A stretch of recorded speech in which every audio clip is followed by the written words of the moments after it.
Welcome to the Chapel Podcast. We're glad that you've joined us. My name is Braden Holler. And during our podcast, we recognize that many times 60 minutes isn't enough time to really cover all that we'd like to in our announcements or even our sermons on Sunday morning. So we've created this space in order to further conversations, make connections, and to provide clarity. Today I'm excited to again invite to the table Brandon Butts, valued volunteer, former high school pastor at the chapel, and who's been a big part of these conversations in the past, as well as Josh Lewis, again, who's our executive pastor. We are going to continue our conversation as we are in this series called Position and Posture. How do we follow Jesus as he did and gave us an example of walking in truth and grace in many of the difficult conversations that are happening today that people have, like should be the biblical position, and also what should be the biblical posture with that. So, gentlemen, thank you for joining us. Good to be here. Just to be able to give a little bit of a recap of the sermon from this past Sunday, we talked a lot about identity. Identity is a really important question. It really is the question, like, who am I? I began on Sunday just talking about how would you fill in this phrase, I am blank blank. I am adjective, noun. And before we get into a little bit more, like, what was kind of the first thoughts that came to your guys' mind? As you just thought about that, what were some of the first ideas that you had? I think when I saw it first, it was almost like an overwhelming thought. Like, what do I put in here? What's he meaning there? Because there's so many things you could think about. So that was probably the first thought I had. I had trouble coming up with the adjective for whatever reason. Like noun, again, my first thought was exactly like Josh's, where it was like, oh, where's this going? But then it was also too like, okay, what would I put there? I think Christian, just because that identifies like the central core of why I exist, is to follow my Savior and my God. But as far as the adjective to describe that and putting those two together, I wasn't sure. It's a very important question. It's a really more exercise the farther we go along with this conversation. I think specifically, both are really important, but what are you putting as the noun? And I like what you said there, and that's really the trajectory of where I went with our conversation on Sunday, or the sermon on Sunday, was that really should be centered on who Jesus says that you are. That noun is very important. For many people, it's like, hey man, I'm a good dad, I'm a loving husband, but we can go negative too. I'm a deadbeat dad. I'm a failure of a mom. I am a single woman, and whatever that single may feel like, it could be, it could come across for someone as almost a weight to bear. So the answer to that question, where do we go for that? Do we go inward? Do we go outward? If we go inward, we can come to the wrong conclusions. If we go outward, it can be really damaging. In fact, I'm sure it's true for all of us that we've allowed other people to fill in those blanks. And that's been damaging. And in some cases, people haven't let that go even to this day in their lives. And so really what we wanted this Sunday is hopefully our thoughts throughout the week have really dwelt on it as we woke up in the morning, allowing God to define who I am, what is my identity, and for it to be in him. So we really went into the beginning of creation, right? With Genesis chapter 1, revolutionary verses. When you think about those verses with being made in the image of God, male and female, what are some of your recollections of the sermon and the impact of those verses there? I mean, it's huge. We think about just that God didn't need to create us, but he did. Oh, that's interesting. Just to think about the creativity that we can have, the dominion over the earth that he gave us, just some of these characteristics that kind of shine and reflect back on who God is that we get to live out in this world. That's so good. I didn't even think about that one when you were talking about that. For me, I like that you brought out that this was revolutionary, because unfortunately, a lot of times I think we miss the greater context of whatever verses are being talked about. And there's so many verses and different things in the Bible that you can look at, and without understanding the context, it looks like women are getting a bad rap or they're somehow less than men. And you just called it out and you said, in the general worldly culture of the time when Moses was writing this, that actually was the case. And so they're not wrong in assuming that. But if you're taking something that is the fundamental piece of why and how we exist in God's image, and God explicitly saying that both man and woman share in that, that's like the ultimate in equality of value. So I get pumped when I think about that. I think that's so cool.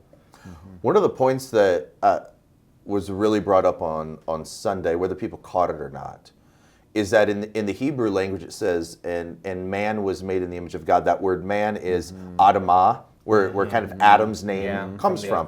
And that can refer to humankind.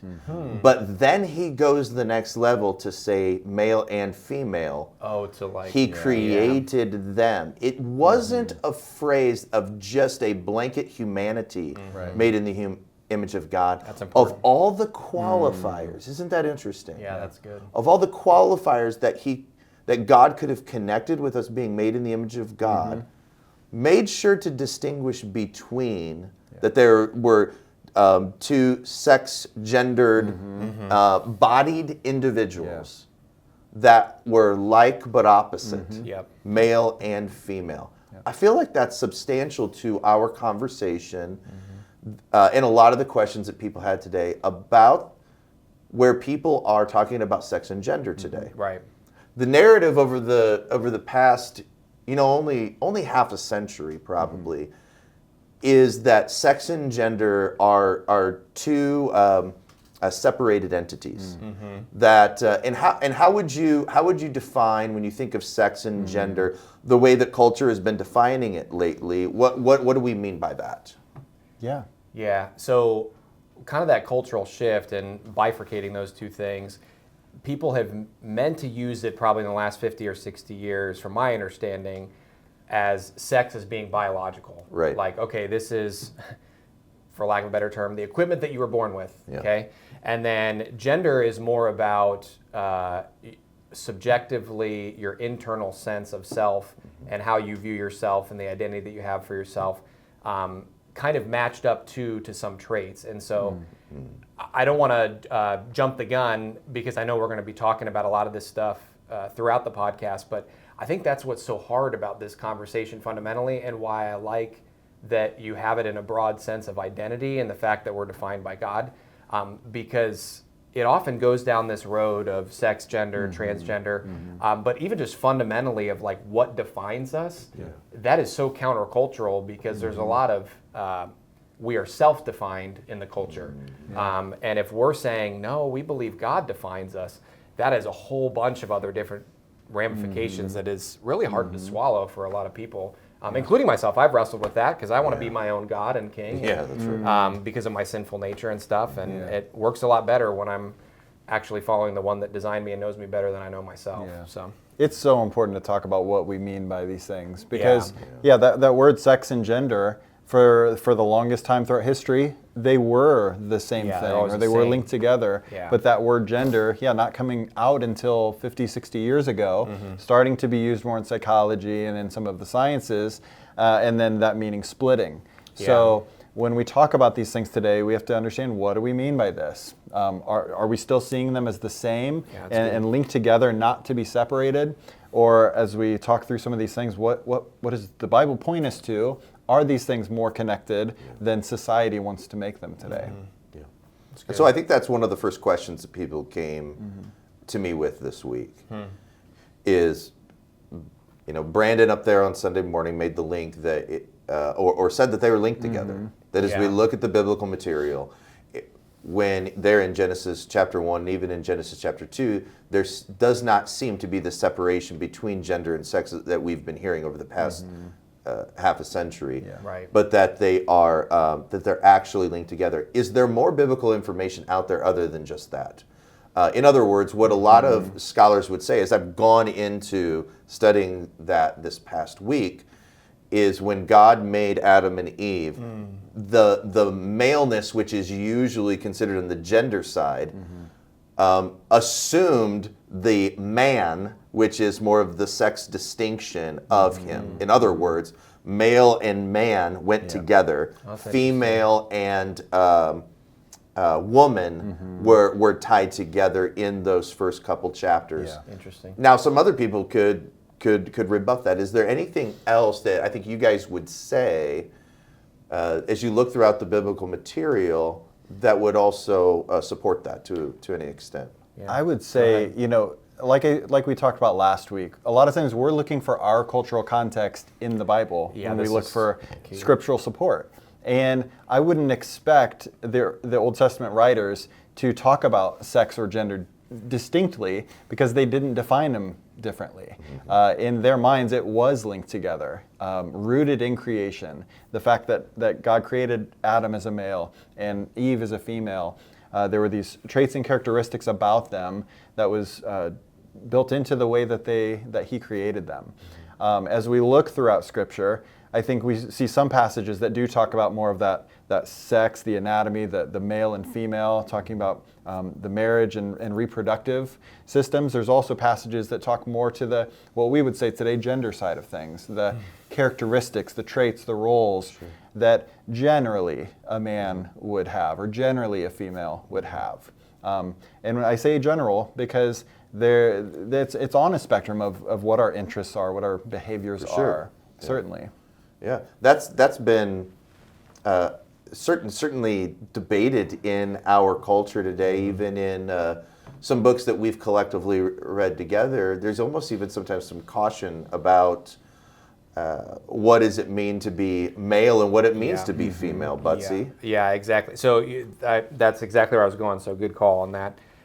You set me up perfectly, because one of the things I would say is, let me start with this, and then I'll go into a point after. But what I'll say is, your first question was, where do you see this in the biblical narrative?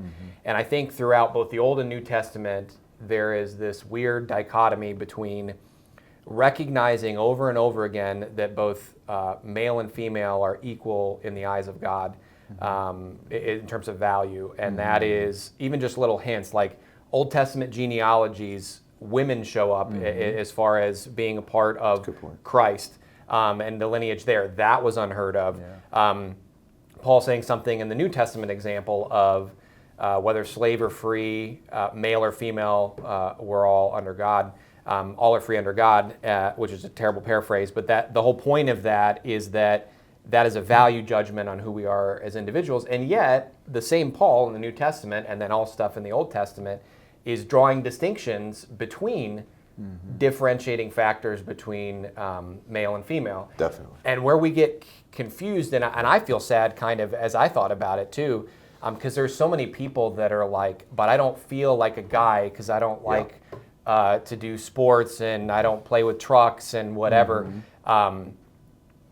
Preston Sprinkle kind of said something pretty provocative in, I think, Embodied, his book, where he was let me describe a man for you. And it was like, this man loves poetry, would often weep in public, kissed his best friend. And it's like, that's David from the Old Testament. It's King David and Jonathan. Was also the guy that destroyed Goliath and was an amazing warrior and things like that, because our American conception of what male and female is does not necessarily, and you hinted at that when you were talking about that. So that's another thing is like, we're both, the two principles are we're valued under God in the same way and we're distinct, but we just need to make sure we understand what the true distinctions are and not overlay our cultural expectation onto what the Bible would say. And so there are people that we know. We know that there are those out there, and the technical term for this is gender dysphoria. Yeah. Gender dysphoria is how would you define gender dysphoria?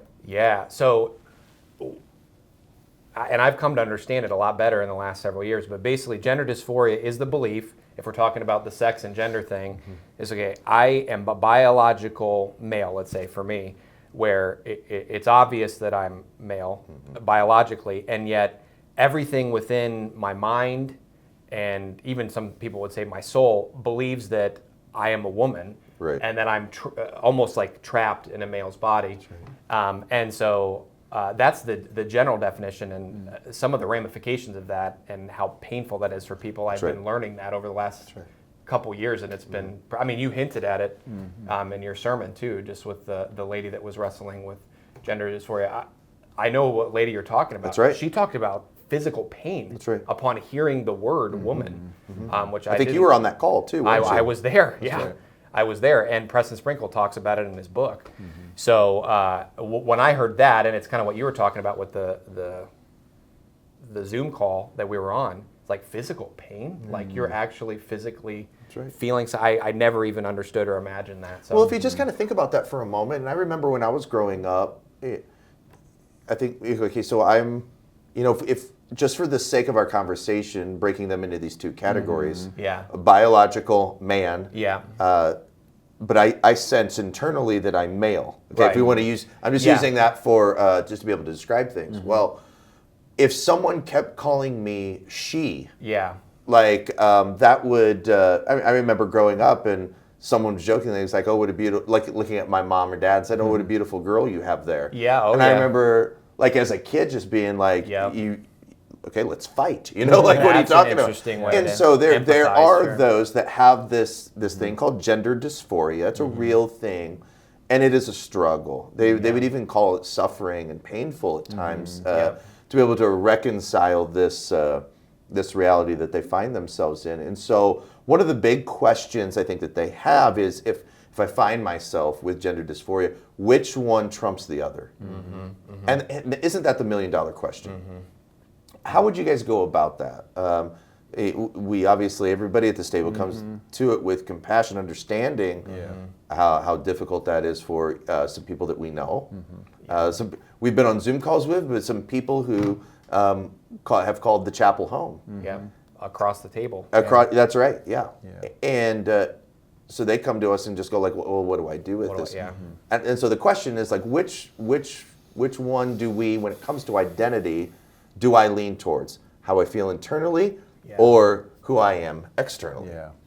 I would say as we look, we need to think biblically about everything. That's what we need to lean on as our source of truth. And when we see sex and gender described in different ways throughout the Bible, I don't see in there permission to be able to change from one to the other. It doesn't seem to talk about it in those terms as far as that we may be feeling a different way. It seems to be talking more about the way we were created. As it talks about things, general characteristics of certain genders, maybe the strength of a man and the beauty of a woman. It's not to say for all cases that you're necessarily going to feel that or match that, but I don't think ever gives us permission to change that either. Yeah, I think that's good. I think for me, what's interesting with something like this is you don't want to get to this point of theology to start with, right? A lot of times when you're talking to somebody, they're in significant pain, and I would say that my recommendation would be to affirm their imago Dei, their image in God, their value in God first, but then eventually, again, this is where the hard countercultural element of this is that I think a big part of the starting point of this is the theology we have of our own bodies. And again, Preston Sprinkle with his book Embodied really influenced me here, where his idea, and you again mentioned it at the beginning of the top of the podcast, if you look at Genesis 1 and Genesis 2, we are intentionally given bodies to inhabit. And there's actually some weird theology at the beginning of the New Testament era and a little bit after early church era where people were trying to reconcile God being born of a man and, okay, well, maybe he was primarily spirit and the body wasn't as important and these different things. And finally, the way that the church established Orthodox thinking was that Jesus was intentionally born in a human body, and that was significant. And even after his resurrection, he was eating fish. He was having fish breakfast. He was still eating and things like that. So there, you talk about the separation of sex and gender, and I know that there's gender dysphoria, and there's a lot of people in a lot of pain caused by this screwed up sinful world we live in. But at the end of the day, there is a reason that we are born in the body that we are, and it's hard to it's hard to separate. You can't separate those two things. Now, what do you do with that practically when somebody has gender dysphoria? That's complicated and hard and with a lot of discernment. But ultimately, I think it flows from that theological point. And so some people will say, like, hey, if we're thinking biblically, we also have this biological cue of what we're born with. Go with what you know. This is what I know. Not saying that a person's internal experience is not true or anything like that. But someone came to the question as well about intersex. I know this is a very small minority, but a reality nonetheless. Listen, Brandon, if you're telling me that what my identity is should be tied to my physical body. What if it's? But if I'm intersex, what is intersex? One example is instead of 2 chromosomes like XX, which is female, or XY, which is male, they're like an XXY. Yeah. There are people that are born with that genetic makeup, and that may express itself physically in a way where it's hard to be able to discern. Is this more of a man or a woman exterior? And so someone really came to the question: what about in situations like that? This is an individual that's got a passion for here at the chapel, a passion for adoption, and has had some options with adoptions of intersex, and how do I parent in the midst of that? Any thoughts on? Now we have a biological kind of anomaly that makes this conversation even more complex than it already is. I want to be so sensitive to that situation for that person, that this is how God created them. That this is how they were born. So we look at can we tell physically, scientifically, was it a man, was it a woman, and if it is in that rare case of intersex. It may lean towards one or the other, and one or the other may be okay in that scenario, that small scenario. I think it's a really tough situation, and I don't even know if it's one that we could answer sitting at this table, or until we're in that situation, if that's us experiencing that, or if it's our child experiencing that. That would be where I would take that to a pastor, advisor, take that to God and talk with them about that if that's something they're experiencing. Some of my thoughts with stuff like this, when you're talking about things like this, a lot of times there's going to be a general, more population that is not dealing with intersex, for example, and so we're talking in broad strokes about God has a clear definition between man and woman and that sort of thing. And what you're bringing up with somebody who would be intersex is, okay, but what about me? Everything that you're saying, are you applying that to me? Because the criteria you just used, that doesn't fit for me. And so I like where Josh said, first we have to be really sensitive, because I think that there's a certain element of grace in there too, and prayer and discernment and that sort of thing. To be honest, I'm not even exactly sure how you would handle that. One of the things I would say is, again, if we're trying to look at biblical examples, where the heck is the biblical example for something like this? I did see something, though, where you think about in Acts and the Philip and the Ethiopian eunuch, and even just the kind of class of eunuch in general.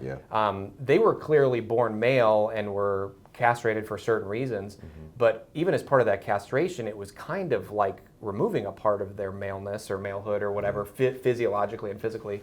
And yet they felt great purpose in following Christ and being affirmed in that way. Now, it doesn't tell us how that happened, but again, I think it's ultimately submission to Christ and being open to Him and having Him guide. I think even Jesus mentioned one time, he even talks about eunuchs, and he says there are those that become eunuchs because somebody did that to them. There are times that they are to themselves to be set apart for service to God, and then some it's almost like that's how they were born. He even breaks out I believe it's either 2 or 3 scenarios.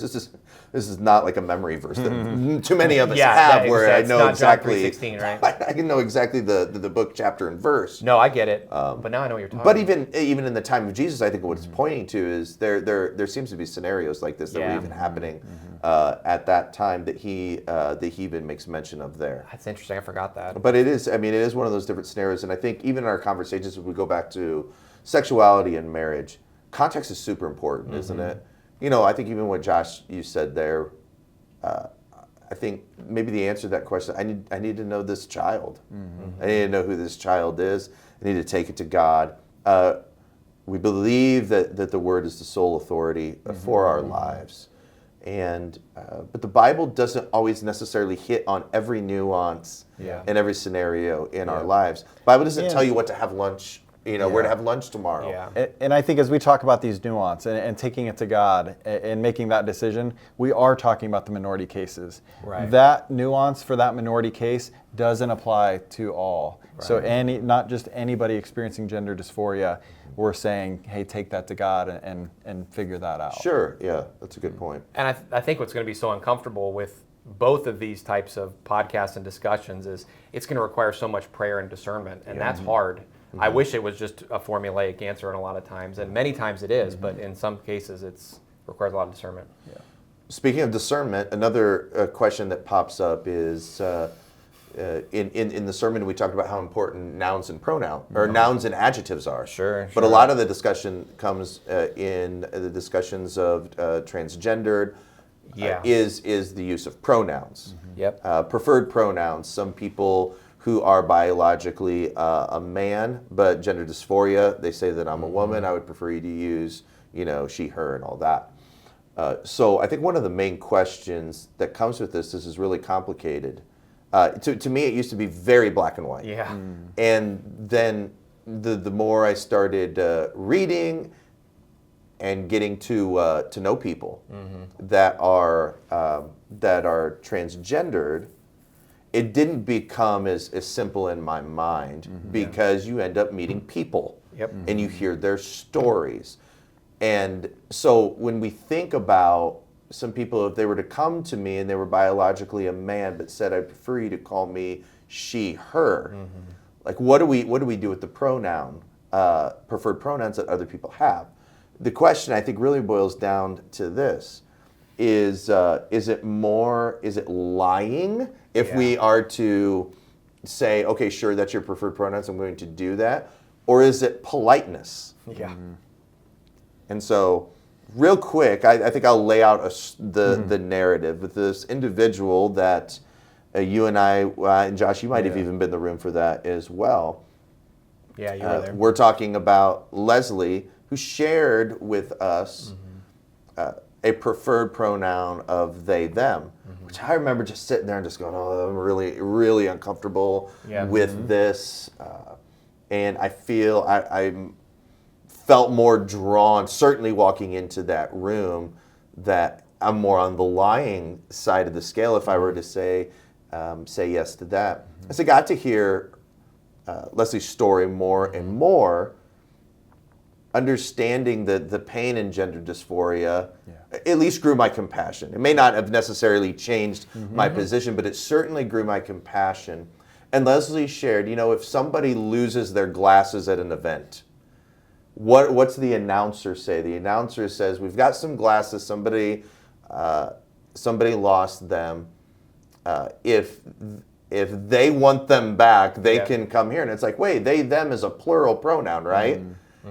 And what Leslie said in that moment is that it actually refers to it's like a neutral pronoun. Yeah. Well, that was an interesting way of looking at it. So, like, where do you guys land with that? I'm not saying that I'm necessarily shifted on. I get it. On that. We want to be polite, but we want to be we want to be truthful. Yeah. So, like, what are your guys' thoughts on that? I think some of that comes down to language and how are we using language. What does a pronoun signify? Again, we talked about this distinction of sex and gender. And if culturally or societally or just linguistically, if the way that English language works, that we've split those terms, and does that pronoun refer to the sex that they were born with? Yeah. Does the pronoun refer to the gender that they're calling themselves? And if that's the case, by me saying she or he, by agreeing to use the pronoun you want me to use, does that mean I'm agreeing to that your sex is different? No. but maybe it's a kindness that I'm saying, okay, your gender, your dysphoria, you're identifying this way. I'll go ahead and say that. I don't know if that's where I'm at either, but I'm saying we're not necessarily lying by agreeing to use that pronoun. We're not necessarily saying, okay, I don't believe in the two sexes or those are different. So it is nuanced and it's hard. Which is exactly why I wrestle with it, right? Because you have, I would say, probably a certain group of Christians that would say that me using that language is in fact making a value judgment, not just about what they're preferred to be called, but reinforcing the gender dysphoria or any type of thinking that goes against reality. And so based on my convictions, I cannot and will not ever say a pronoun or preferred name. And then on the other hand, it is, hey, we are trying to build bridges and not walls. And I feel like I can honestly say the pronoun, and both they and I understand that that's not. I'm not agreeing that that's the reality. And so to put a blanket statement on that, for one, there's some talk in the New Testament too about like we want to be conscious of other people's convictions, and the whole idea of Paul talking about like if there's somebody convicted, like Jewish Christians were, of not eating meat, don't eat meat around them. For the sake of the gospel and for your unity in Jesus. And so I think there's an element there. I think there's also an element where, depending on the context and who you're talking about, you might just get shut down in your ability to talk about Jesus, unless you're hospitable in that way. But the thing with Leslie is really interesting, and what I admire about Leslie is that Leslie chose to use the pronoun they rather than he, because knowing Leslie's story, Leslie is very still holding to a traditional biblical sexual ethic and gender ethic as well. That's right. So there was this ability, it was in context of a relationship of, hey, I still believe this, but it's painful for me to hear it. Is there some way that we can have something for the sake of this relationship? And that was what shifted my mind a little bit, not even on how I believed it we should be doing here, but just in like, oh, that's an interesting way to still hold firm to a biblical belief while also honoring an individual, which I think is the goal. And it was in the context of the relationships that Leslie had. Go ahead. I think one thing to think about as far as, am I lying by saying this, is to think about the way we use nicknames with people. Somebody might prefer to go by George. That's not their name. It's not even their middle name, but that's what they've always went by. Am I lying by saying George when that's not really your name? No, that's the name you prefer to go by. So it's kind of a parallel there. And I think that might help break down that distinction by somebody who thinks, I can't say this because I'm lying. Yeah, that's interesting. And so you're going to see this on different spectrums within Christian circles. John Piper on the one hand, he's like, absolutely not. I feel like you're lying. And if that's where you are, but you still want to build bridges, you still want to be relational. One of the solutions that he came up with is continue just to use their name instead of a pronoun. So one of the things, I don't know if you even noticed it or not, Butsy, you kept saying Leslie throughout it, and I knew it was, and I know it's purposeful. And Piper kind of brings that out as a solution, which I think is a really good option for some people. As we're kind of talking about and just trying to pastor, like how do you how do you have a position but also a posture? This is certainly one of those scenarios where you're juggling both, trying to figure out how to be full of that in each of that. And it's good. And boy, that's got to be especially difficult for parents. Oh my gosh! You know, and I'm sure we've got parents that are listening or watching this right now, where not only does their kid want different preferred pronouns, but different name. And that can be very difficult. Why? Because I gave you that name. And so parents are found really stuck in this. If I want to have a relationship, you know, where do you draw that? Where do you draw that line? At what point? And are there points when a parent says, "Okay, you're going that way. I can't go with you." Yeah, right. And not that you guys have to speak into this. We see it in Scripture. We see it in Scripture in a couple ways. Jesus saying, "Listen, when it comes to me, there's going to be times where there's going to be a separation between father and son, and mother and daughter. It's going to happen in certain circumstances. And in fact, the following Jesus doesn't necessarily mean I'm going to follow my family members to the ends of the earth wherever they go for the sake of the relationship. There is a stopping point with that. And not only that, you have the story of the lost son. Yeah. When the lost son came to dad and said, "I wish you were dead. I want my inheritance." What did the father do? He released him. "I can't go where you're going." Yeah. That's got to be one of the most difficult things for parents. Yeah. Oh yeah. Is I want to be able to have this relationship, but I want to follow Christ, and there comes a point where I can't follow you down a certain road. I'm not saying where that necessarily is right now. Any thoughts on that in general? My first thought is that's so difficult too, because that spans like the younger children, adolescent years, and then the adult child, right? So there's a certain level, I think, of the parenting that happens in the home, and as you're raising that child and parenting that child, and then that child becomes an adult themselves and is independent and on their own. And yeah, I think that, for some reason the child is asking or saying, "I cannot have a relationship with you unless you renounce your beliefs." That is a scenario in which we can't do that as Christ followers. One of the things I would caution against is I think some parents think that is what's going to happen or is the case. And it very well might. I mean, in the people that we've talked to, they've said that's increasingly happening. And my heart breaks for everybody involved. But I do think if at all possible, within the confines of following Christ and never giving up your convictions, if at all possible, to maintain the relationship, even if it's a small open door, I think that's paramount. Again, unless, it's similar to the New Testament when they were telling, I think it was Peter and John or whoever it was, "Hey, you're fine, just stop preaching Christ." And they're like, I can't do that. That goes against everything that I... Go ahead and beat me up. Yeah, go ahead and beat me up. Yeah. Like, parents might very well be faced with that. Yeah. And my heart hurts for that, but my hope is that if relationships can continue, then the Holy Spirit can work in that. And I would just say, too, the story of the lost son, the ending is so important, and the father's position and posture. He kept his position. He said, "I can't go with you." But the son fully disconnects and goes and does this thing. But there he is waiting with open arms, and he runs to the son. So I think as parents, every situation is going to look different. But what posture are you maintaining while they are away? Trying to keep that bridge open. In that story, the father and son had no connection in between time. But yet he remained open and ready for that relationship, ready to invite him back in. That's good.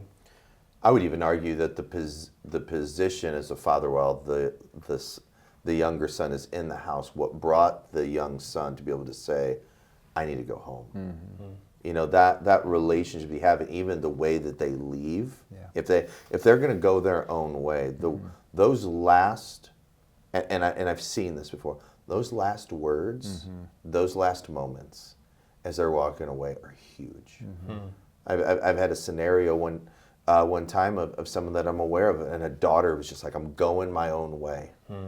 And a dad was there as she was getting into a car to go down a route that was clearly destructive, clearly was not her following Jesus. And the dad yelling, "Honey, I love you. You are my daughter." As she drove away. And it can get me emotional. Think about it. And that daughter, after about a month, turned around and came back home. And so I think that's one of the things that I would tell you guys as parents is, you've got an ability, especially in those last moments. If they walk away and you can't walk with them, what you say, what you do in those last few moments makes a world of difference. That's good.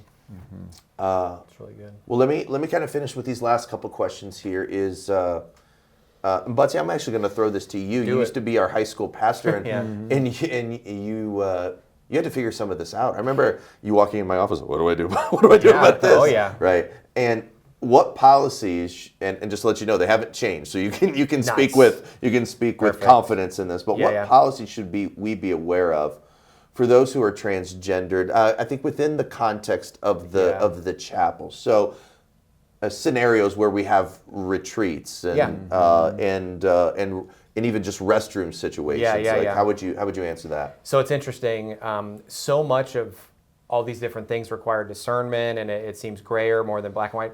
What was unique about this specific question was it felt like one of the more black and white things to me, which I appreciated, is just for the greatest protection of all individuals involved, the simplest and safest policy, and it's been pretty much practiced across the board, not only here, but we benchmarked that against other different organizations, is the rule is that students stay with their biological sex, whatever that is. And I think it's important you say safety for all people involved, right? Which includes the transgender. That's my point. That's why I wanted to emphasize that. And I love that, because one of the things that's interesting about that is that once you have that policy established, I think then it looks like, what is the context of your relationship with that transgender individual, and even the type of hospitality you might be willing to extend to that person to say, not only if this would make them feel othered, then don't do it. But if this would be like a hospitable way to say, hey, we would like to provide a hotel room for you so that you would not have to be, because that person might feel uncomfortable in any scenario that they're in. They don't, they wouldn't want to be.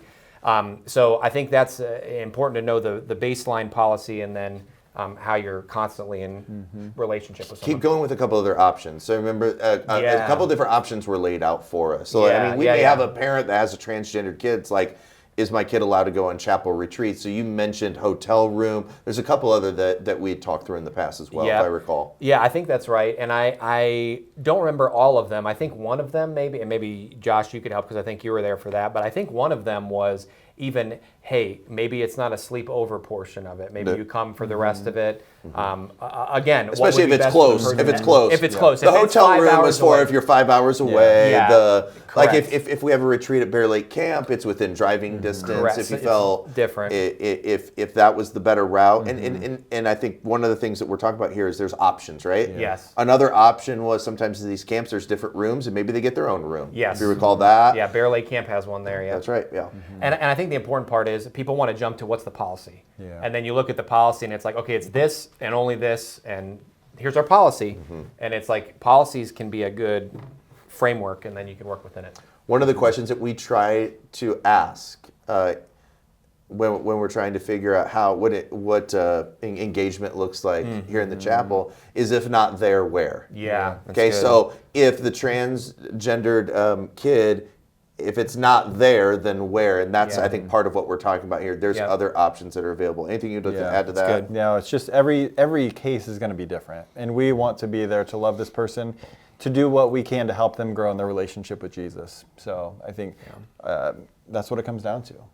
I want to close with just two questions. I'll give you guys some final thoughts, options here in just a moment. But Butsy, on February 2nd, again, I just want to share with everybody, we've got our position and posture workshop. Yep. And there's parts of this workshop that talk about all different realms and sexuality and gender. Why don't you just, if someone didn't join our podcast last week, just go ahead, and it'd be good to reinforce what it's all about, and who's invited, and what to expect. This is great, because I was going to bring up another thing about position and posture workshop here too, so I'll just add on to it. But let's start with like the logistics of it. So it's 90 minutes, 4 o'clock to 5:30 on Sundays, starting on February 2nd. We got a couple Sundays in there, like Super Bowl when we won't meet. And this is 2025 if someone's listening to this 3 years from now. That's exactly right. Yeah, that's a good point. It's like, so yes, we're doing this 2025. And the general idea is that anybody is invited to this. A big part of it is basically, how do we love friends and family in the LGBTQ community well? And how do we do it in a way where we don't have to give up our biblical beliefs, but we still love like Jesus?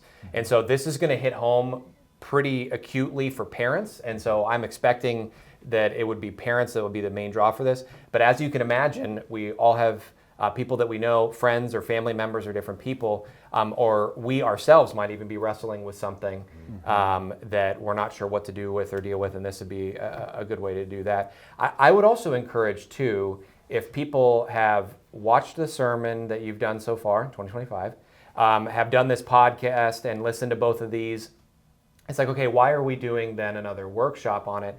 And we've even been kind of talking amongst us three as a panelist, like everybody on this panel is in full agreement with the essential doctrines of the chapel, but there's some differences sometimes between exactly how we view our distinctive doctrines.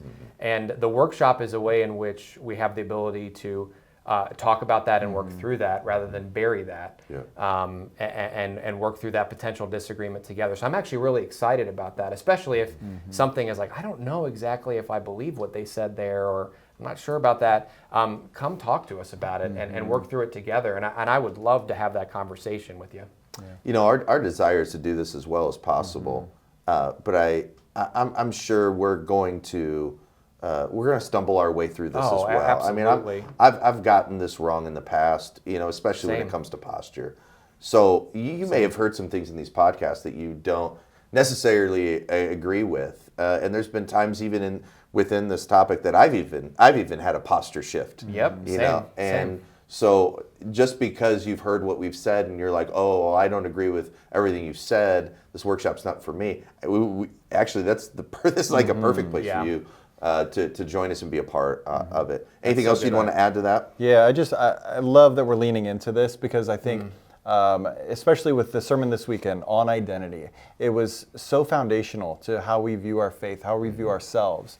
So even if you're not dealing with the gender dysphoria, we're all dealing with something. And we all have problems with the way we view our identity.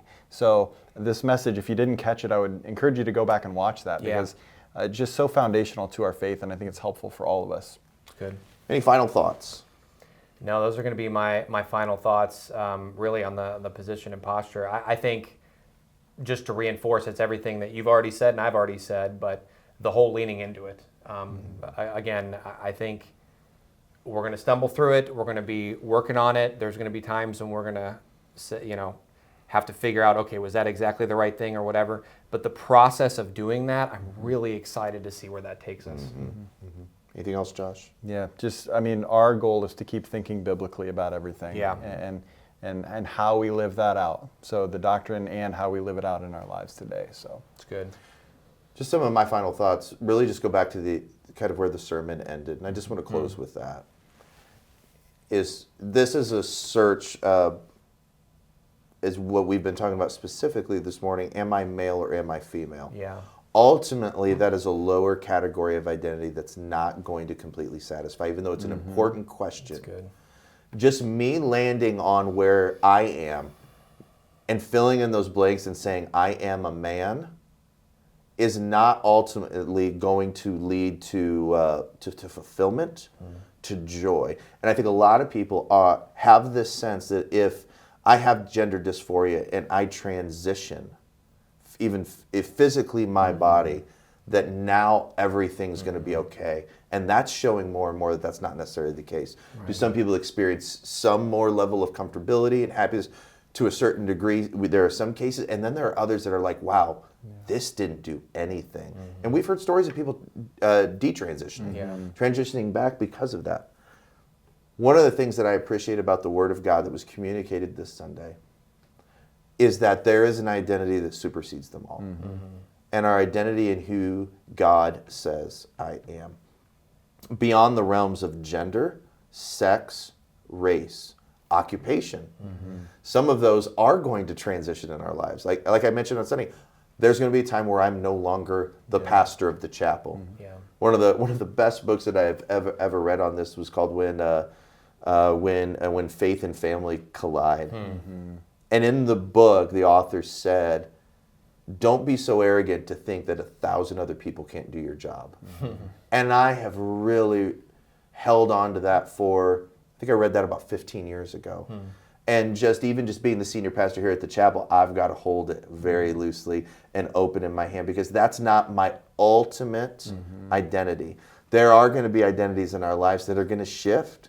that are going to transition, and what we should place our feet on our identity in that is sure and a solid foundation is the fact of what Scripture says to us, is that I once was lost and now I'm found, that I was a sinner, but now I'm a saint, that I was a slave to sin, but now I'm an adopted son or daughter of God who is now an heir and has an inheritance with Christ.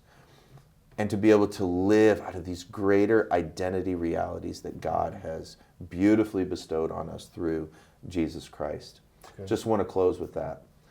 Well, thank you for joining us. Continue to send in those questions.